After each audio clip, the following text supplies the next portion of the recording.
Hello ladies and gentlemen, it's patch 10.8 released some hours or maybe a day ago, something. Obviously this won't be relevant to the LEC or the LCS, they're playing on 10.6, we have the finals this weekend and then this will be relevant for solo queue and maybe we'll have 10.9 by the time summer split starts. Exciting nevertheless, let's jump right into it. I didn't check him out, we do these raw. So we just jump right into it. Hey, all you cool jewel protectors and hush tales. Yeah, we're not reading this. Ashe, Evelynn, Orianna, Rise, Xayah, Urgot, Tristana, Soraka. Nerfed, Aphelios, Calista, Senna, Sett. Honestly, that makes a lot of sense. These are the most dominant champions in pro play, and is why the bot lane meta is what it is. Very bot lane centric. Kind of interesting how Misfortune keeps dodging nerfs. Every other champion is getting nerfed, but Misfortune will stand strong. I'm just gonna... that's unique. I'm just gonna double check the win ratio of Misfortune. Misfortune, what do you have right now? I think it's pretty high now in solo queue. Win rate is 52%. And it has a very high pick ratio in competitive as well. 20% in solo queue, which is also a pretty high number. Very surprised that Misfortune keeps dodging the gankaroos.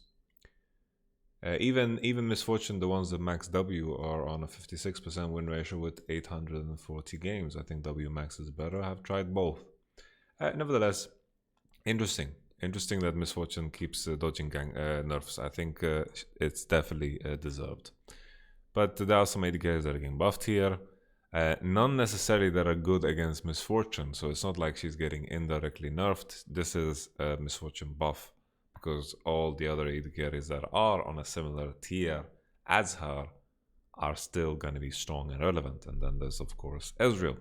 But there is, of course, a balance between solo queue and, of course, pro play, because Aphelios is a champion that in solo queue does pretty bad, 48% win ratio, but very, very dominant in pro play. Has clear weaknesses, but these are weaknesses that a lot of AD carries have. So it's not fair to say that these are like super big weaknesses, and I hope the Aphelios nerfs hit the target well, because right now Aphelios scales too well and has a very strong lane phase as well. Mastery probably solo queue nerf, but let's just check it out. These Coven skins look sick. I'm gonna say right now, these look sick.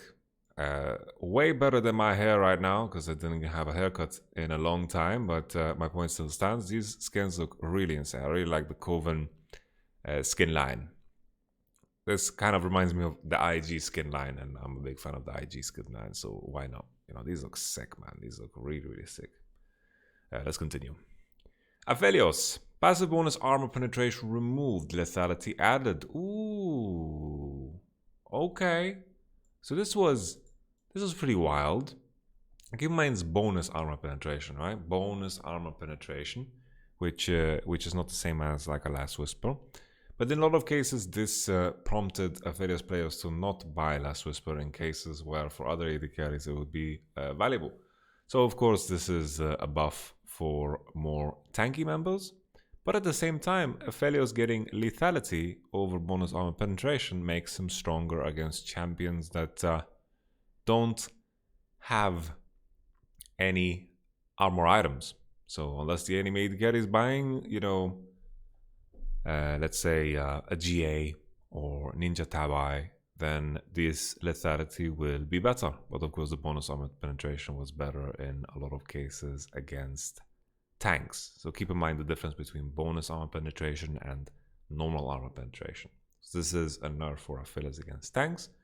I would say in a lot of cases this is a buff to Aphelios' early game, but he gets those points kind of late. So it's hard to justify saying it's an early game buff. But lethality in some cases is going to be better than this bonus armor penetration. Especially in those scenarios, I don't know how the math checks out. Maybe some wizard can do it because I'm just doing this impromptu, right? I didn't prepare anything. Is the synergy between a standard Last Whisper and lethality, and you know, if there's any breakpoints where this is going to be better, you know, lethality just being better than the bones on penetration. I'm sure there's a set breakpoint. Maybe someone in the chat or someone in the YouTube comments can show us the breakpoints. Yay! Nevertheless, the math should be simple. I think the math will prove what I'm saying. You know, lethality better against targets with no armor. So, no armor targets buff, armor targets nerf.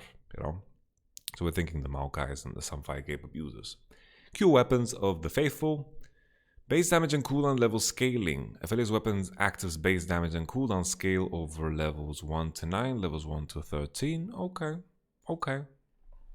Honestly, they've gradually tried to nerf Aphelios, and you know, I don't think we are at some kind of tipping point where it's going to push Aphelios out of the game. I still think Aphelios is quite strong, and I wouldn't be surprised if we get to see an additional nerf that is similar to this.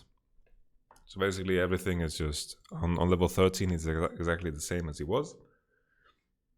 Looking at these numbers, but bonus attack damage is not so relevant in early game, right? You have the Endurance Blade, you have your Beef Sword back, sure, it's going to matter a little bit, but I think this is all cool. You know, this is just another nudge in the Aphelios direction to try to make him balanced and in line with the other AD carries. Aphelios, I think, still a very interesting design. I think as a champion, I would love to have it still in the meta.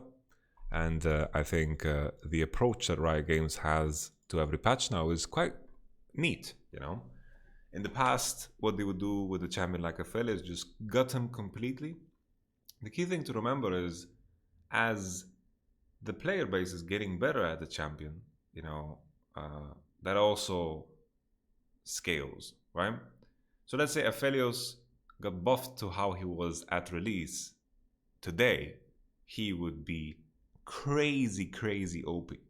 He was still pretty OP, right? He was pretty OP. We had those moments on Reddit where we saw him ult, and with the flamethrower weapon, it just one-shotted the whole enemy team. He was OP, but even now it would be even more OP because the player base has gotten better at playing the champion. And this is something to keep in mind also with these nerfs. As a champion that is so intricate as Aphelios, the player base is getting better. So with time, win ratios also increase. But I like the approach of slowly toning something down instead of gutting it completely. I've seen in the past, they've attacked champions in a way where they remove them from the game completely by nerfing them completely, and then they slowly bring them back up. I think this approach is better, especially in scenarios where you have champions that you know, are difficult to figure out, and it takes the player base a bit longer to understand it. Nevertheless, I wouldn't be surprised if we see one more nerf. I think this is, you know, maybe 1-2 more nerfs, and then Aphelios will be in line with some of the others. But then again, you know, some teams have Aphelios prior, some teams don't. I still think Aphelios is pretty OP, and I think it comes down to if teams can play it or not. Very strong champion.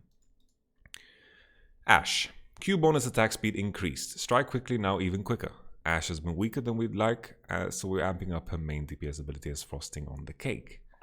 Bonus attack speed, 5% and then 20% on max rank, so 5% per additional rank. Early game this is not going to matter. Level 7, this is the first time you have impact from it, 5% bonus attack speed. It's a neat buff. I don't think Ashe is necessarily super weak. Volley is a strong, strong ability. E is also a very strong ability.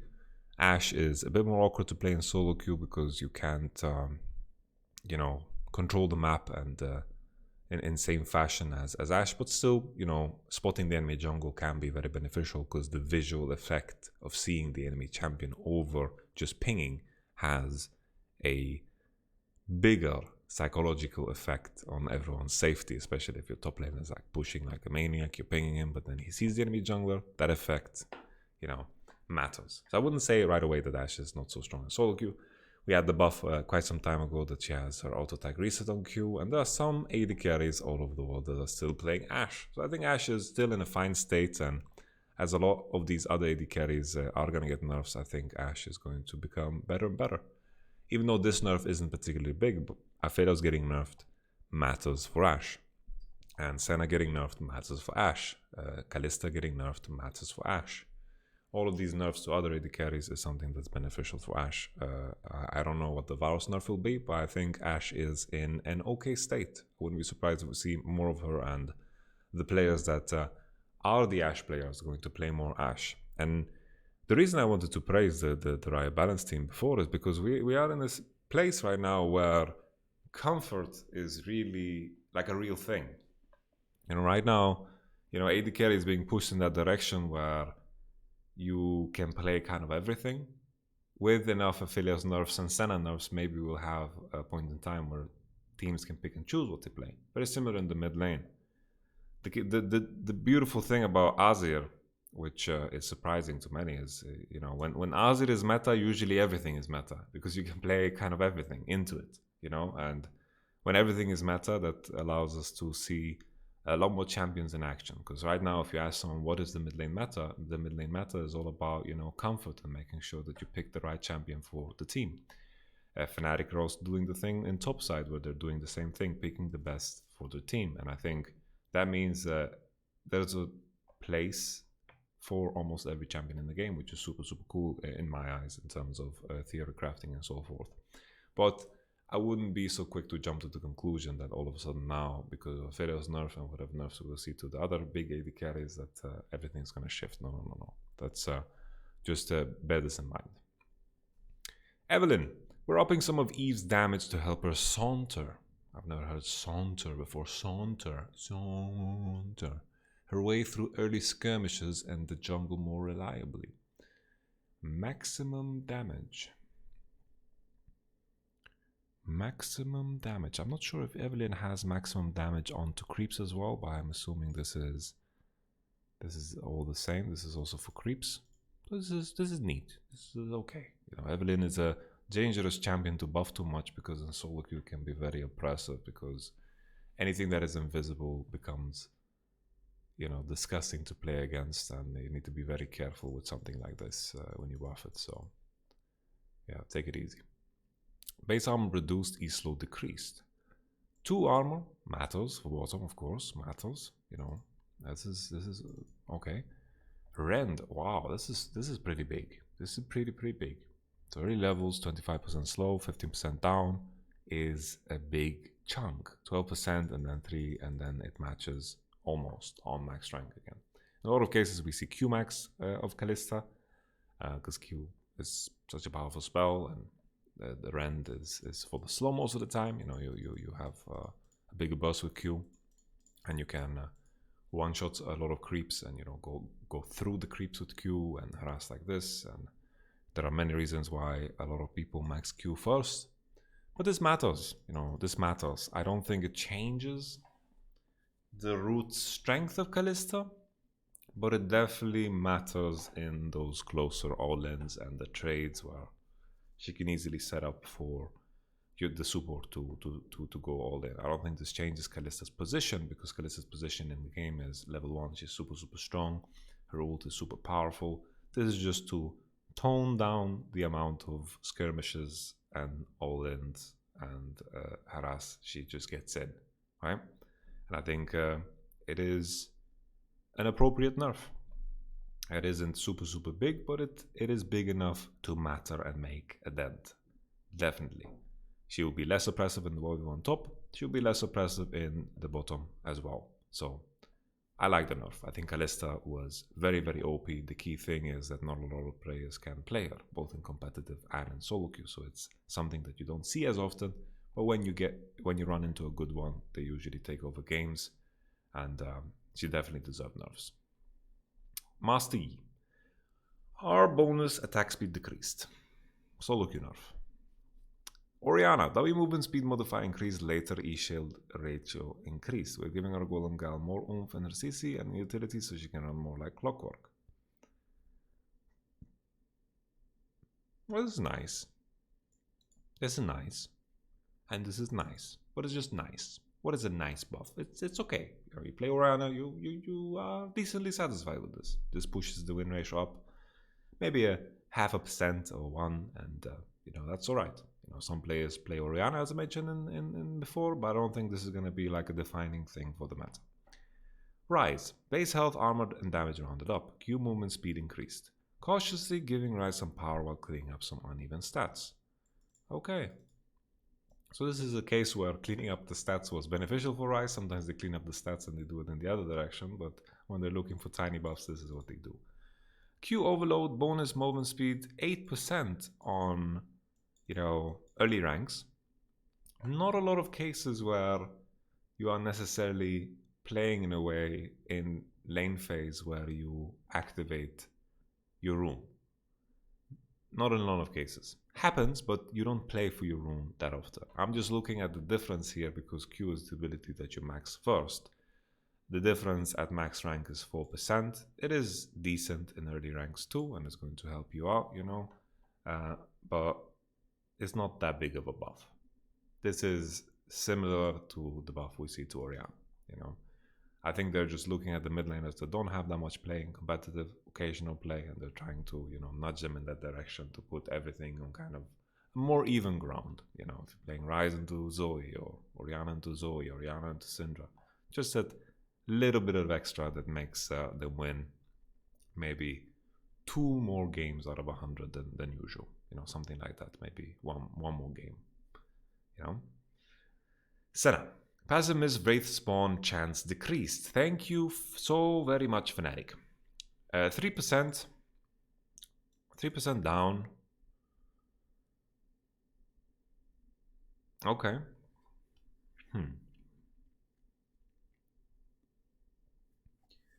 3% down. That's an alright amount.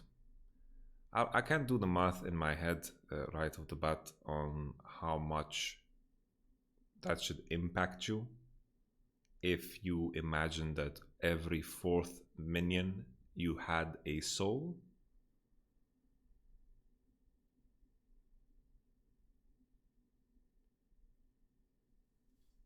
And now it's closer to every 5th. But in between.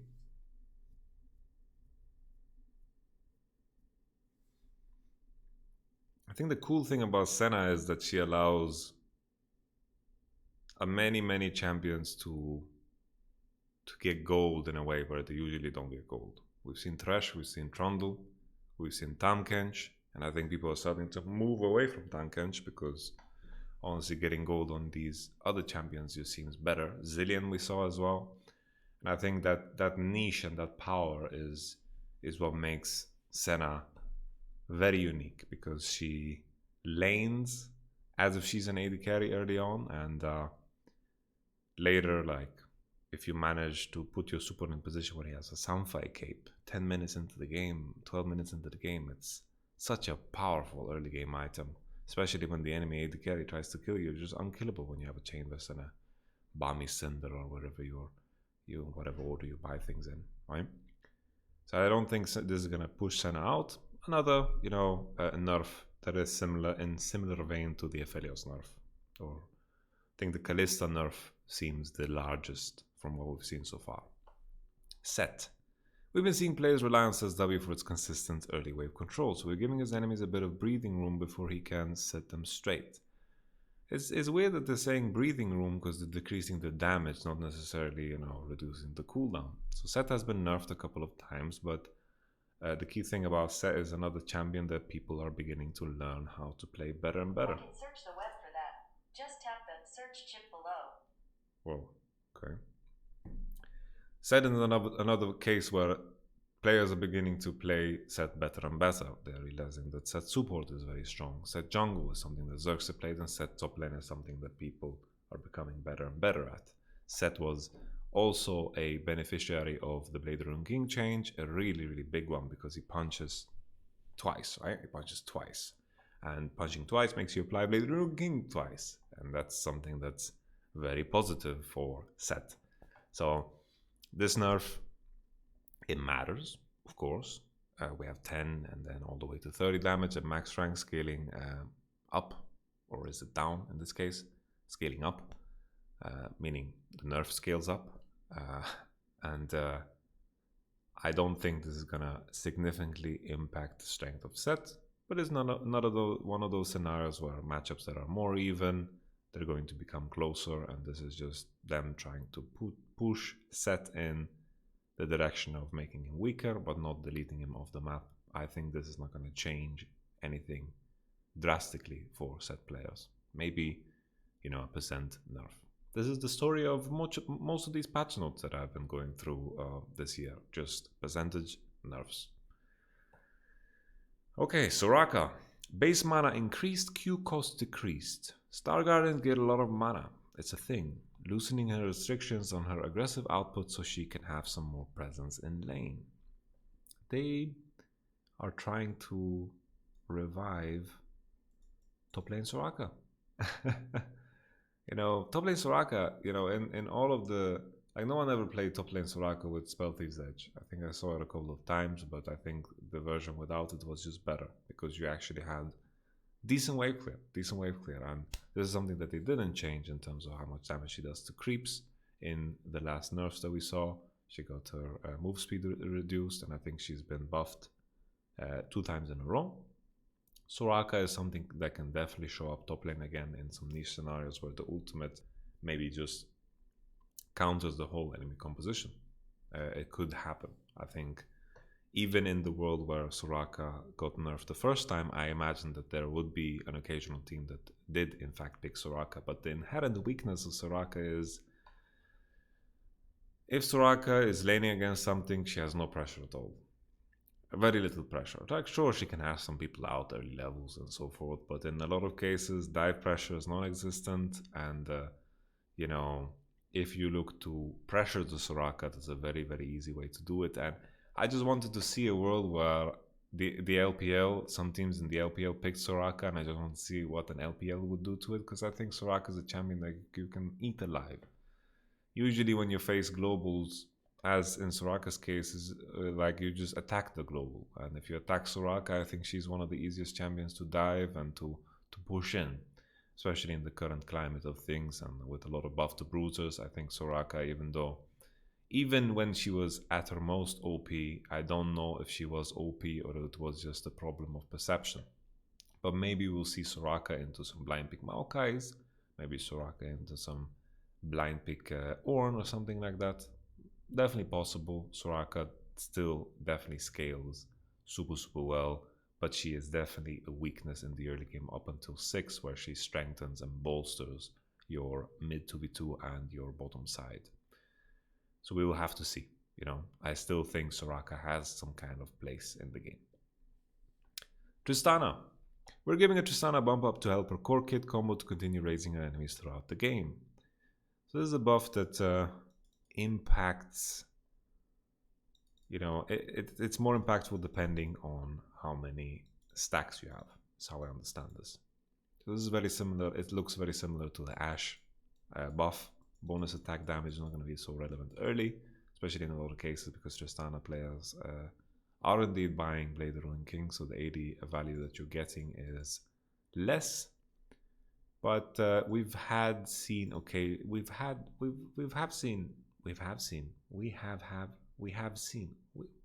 why can't I speak? We have seen players still play Tristana, and there is some niche scenarios where she works. Tristana is a dangerous champion to make too strong, because she can indeed go mid lane, right? And flex in draft is so powerful, and right now she's in a state where even if you flex Tristana, most champions that you can pick are good into Tristana. So like Tristana flex has very little impact in draft. Sure, if you flex it with something super strong like Syndra Tristana flex, Syndra alone is strong enough to make the enemy pick differently, right? So that's what is clutch, because Syndra is super strong blind, both mid and bottom, and the counters to Syndra are very specific and niche, where Tristana can be good. For example, Tristana into Echo sounds like a good matchup for Tristana, while Echo would want to be picked into Syndra. Example. So I think the buff is not going to change the position of Tristana. It's just a tiny little buff. E-bug fixes, we're fixing some bugs to Disdain and giving him more opportunities to bring the fear and death and all that. Fix an issue where... Okay, so they fixed the buff from last patch. Beyond Death. Cooldown reduction. Okay, that's pretty neat. That's pretty neat. This gives potentially some other build options. People have been rushing Black Cleaver for as long as I remember for Urgot. I don't know how good the new Death Stance is for Urgot. I don't know if this is a nerf or a buff for him. I really don't know, especially because this one, it has a penalty for being ranged now. So I ask Urgot One Tricks for their opinion again, because this is something that I don't know too much about. We've had some Urgot One Tricks show up every now and then in the comments, so help me out here. Varus, Chain of Corruption. We're looking to curb a bit of Varus' power, making sure both of his meta builds are still equally viable. So we decided to balance one of the tools in his kit that would balance across both versions without chaining him down. Chaining him down. Okay, 20 seconds cooldown down, which is, it matters. It matters because in the AD build, you don't buy any cooldown reduction. You don't get any. I'm talking about the Blade Rune King into Ginzu into Hurricane build. No CDR there. The Lethality build, of course, has more CDR in it. And in that case, you'll theoretically get more value from your cooldown reduction. But obviously it doesn't work that way. But you get my point. You will be able to lower this cooldown more significantly as the Lethality build, because you have CDR. But it's a decent nerf. It's a decent nerf. It's just what's surprising to me is they're trying to bring back the AD carries that everyone loved so much last year, but they are not touching Misfortune. This is what's so confusing to me. Blade Collar, 10 less damage per feather. Okay, so nice. Okay, this is a decent buff. This is definitely a decent buff. We'll put a lot of Xayah in a kill range. So this is a decent buff. This is a pretty hefty buff in my opinion. That is pretty cool. In a lot of cases, from experience, I've seen players on a BF Sword Xayah all in survive with a set amount of HP, and this is going to make people survive less. So I think this is a significant buff, especially in scenarios where you have a lot of feathers with your ultimate and so forth. It definitely adds up. So I like this. For some players request quality line change for more abilities with reactions and recast. We had more indicators to show recast ability timers. Okay. Cool. Funnel mechanics. Gold earned from minion kills is greater than 40% of your gold earned from your monsters. Wow. They really don't want it in the game, but God bless. This is just such a useless thing to have in the game. Just be honest and say that you want to kill it with fire. Death changes. I'll just not read the paragraph. On death, gain a smaller version of Home Guards, which gives the player about 2.5 seconds less time to get back to lane. Okay. What happens post 20 minutes when you have Home Guards? I just need to double check. For some reason, I'm remembering that Home Guards is at 20 minutes, but I'm worried that I'm wrong.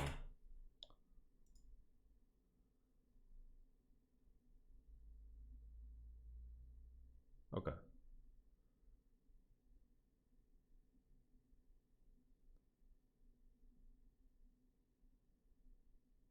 So it seems from reading the wiki that before 20, Home Guard is granted to every respawning champion,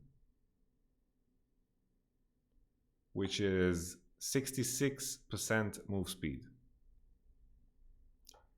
And they are saying it's going to decrease 2.5% second less time to get back to lane. Okay.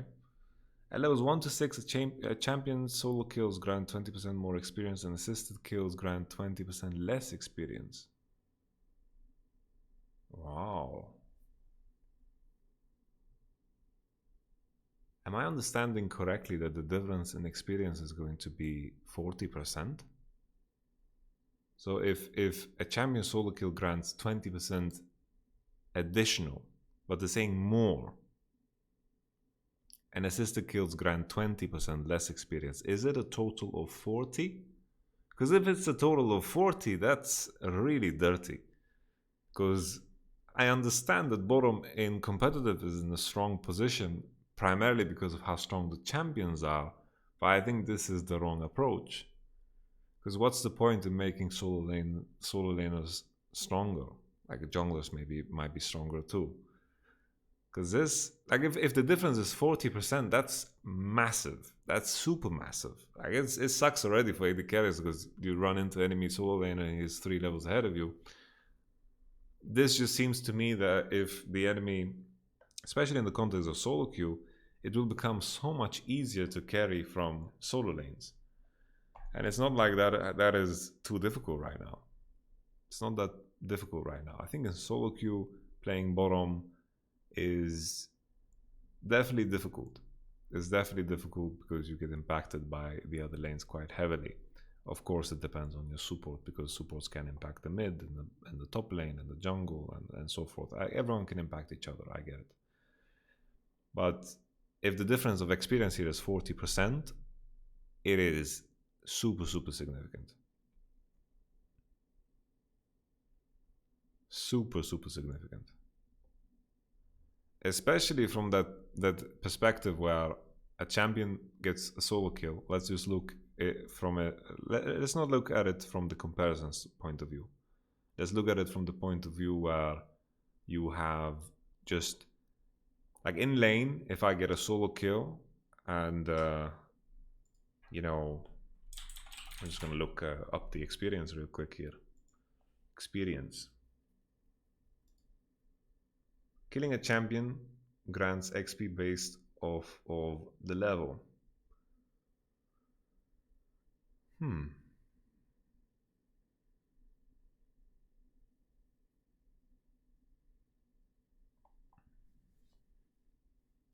So the amount of XP changes depending on the level that the person is that you kill. We have to keep in mind this is also only for early game. So this is something that disappears after level 8, if I understand this correctly. But it's still weird to me, you know. It's not gonna... I don't understand the reason why this has been made.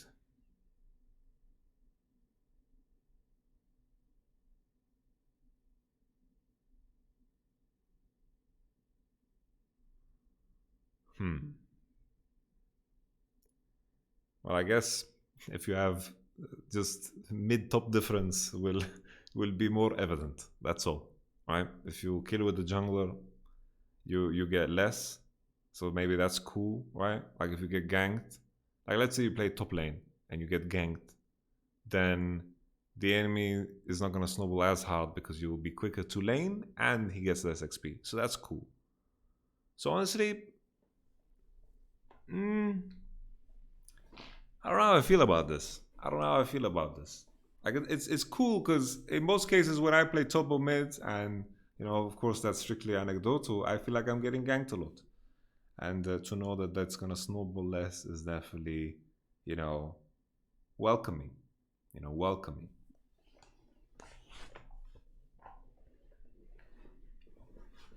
And with the changes to TP, you know, with the big cooldown early on, feels like that almost balances out that portion of it. You know, when you burn your TP very early on and you have such a big cooldown in comparison to what it can be in the future, then it definitely, you know, helps. So I like the fact that, you know, I like that this impacts solo lanes, but I don't like how this impacts bottom. So it's good that a mid laner and a top laner is not doomed because they are getting ganked by enemy jungle. It still matters, but it's less impactful because you will be quick to lane and the enemy gets less experience. But this always impacts bottom. And I think that's what bothers me. It bothers me that this impacts bottom lane. And I don't think bottom lane should be impacted in such a way. Even though in competitive, I feel like bottom lane is a bit too strong. In solo queue, it's all about the support being too strong. I get it. You know, Bard is ganking your lane and you're sad. I know you're screaming at your screen, oh, bot lane is OP. Ah. I get it. Let's move on. Junglers are appropriately influential as a role, but we want to reduce the perception that they have an aggressive early presence to be effective. Instead, we give them opportunities for more personal power through proper farming as the game progresses. We also want to make sure the jungle is accessible to players who can't kite perfectly or who don't have proper setups for the cutthroat role. So we're giving some extra sustain to people who fall critically low in jungle, helping them stay alive when the going gets rough. Well, I saw that video of Mallets juggling the red buff, and he definitely, we wouldn't have such cool moments if this was in place at the time. Well, this gets my mind going in the sense that there might be a world where more junglers can be doing like Raptors and red buff at the same time because you heal a lot more from Hunter's Talisman. I think this can provide us with unique opportunities to do quicker clear with champions that necessarily didn't have those opportunities. The key thing here is they're trying to help noobs, but they're also just making it better for the players that can actually kite, and that's important here. And I think the key experiment will be if there are champions that will be able to take multiple camps at the same time that couldn't in the past because of this healing below maximum health. So that's super interesting. I wonder if this makes Olaf's clear worse because he's going to heal more below a certain threshold and then he's not going to drop lower because of the lack of attack speed. That's also a very interesting exercise to look at. But okay, I think this is still a buff to jungle and some specific champions might potentially be able to do more. Also, another thing is, there are some certain unique scenarios where you walk away from a fight, maybe topside, you survive with low HP, you can now take, I imagine that in most cases you can almost always take jungle camps now regardless of your HP, and I think that's going to be unique too, because in a lot of cases you maybe rush into top because you want to do your golems and pattern to bottom, and then you go into top side and you fight, you're very low HP, and it's awkward because you want to go into bottom side but you can't clear your top side camp and you want to take your top side camp before you go into bottom side. So that's like a quality of life change for jungle that is going to be like impactful in some scenarios. But I'm very intrigued, like with doing the fiddlesticks clear on more champions, that's going to be super interesting if it works. I might be off. And then the XP change, 1.34 XP more XP at levels 9 plus, between 10-13 additional XP per camp. Okay, that's all right. I think most of the time the key problem for junglers is that your laners are beginning to take your camps, and in a lot of cases they're better than you at taking your own camps.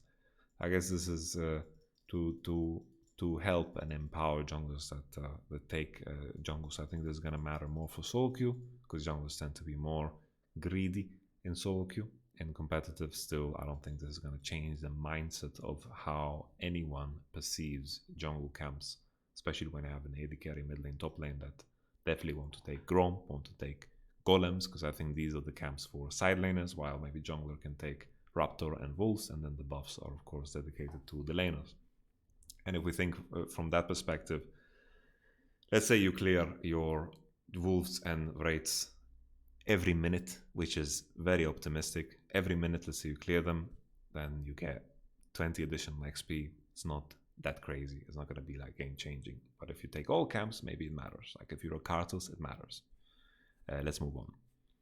One for all changes, we don't care. Practice tool. Ooh, okay, that's cool. Finally, we can remove armor, and yeah, we can have some real Leandri's Torment tests. No, I'm just kidding. Can stack whatever. Clash UI update. Okay, upcoming skins. We liked it. Okay, that's it. I just want to highlight again that I am generally quite happy with the direction that Riot is going in. I know this patch review, it wasn't too exciting because we've had very minor changes. I realized I've been speaking for 14 minutes about, almost nothing. So, good job if you reached this end of the video, because I imagine it was quite boring. I think I tried to think of the application for most of these scenarios, but I feel like every patch review is the same. I just say, oh, this is a percentage buff. This is going to not impact too much, but maybe change matchups that are closer. And this is the direction the right is heading in, which is cool, And I think this is how you achieve balance.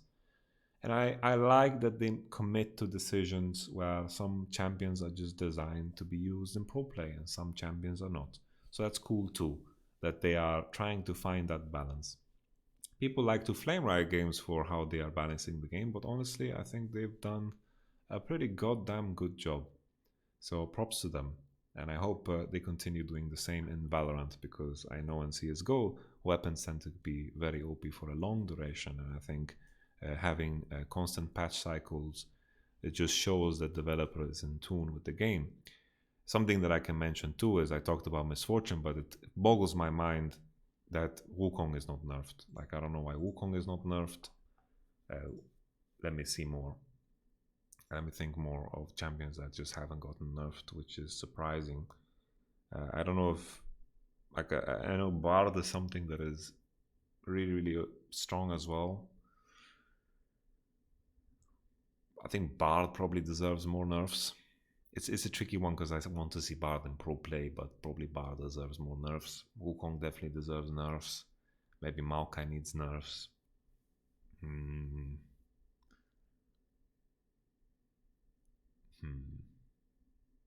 Yeah, those are the things I can think of right off the bat. Anyhow, thank you so much for watching. If you watched till the end of this video, thank you very much. There's a part of my heart that loves you. Thank you. Bye bye.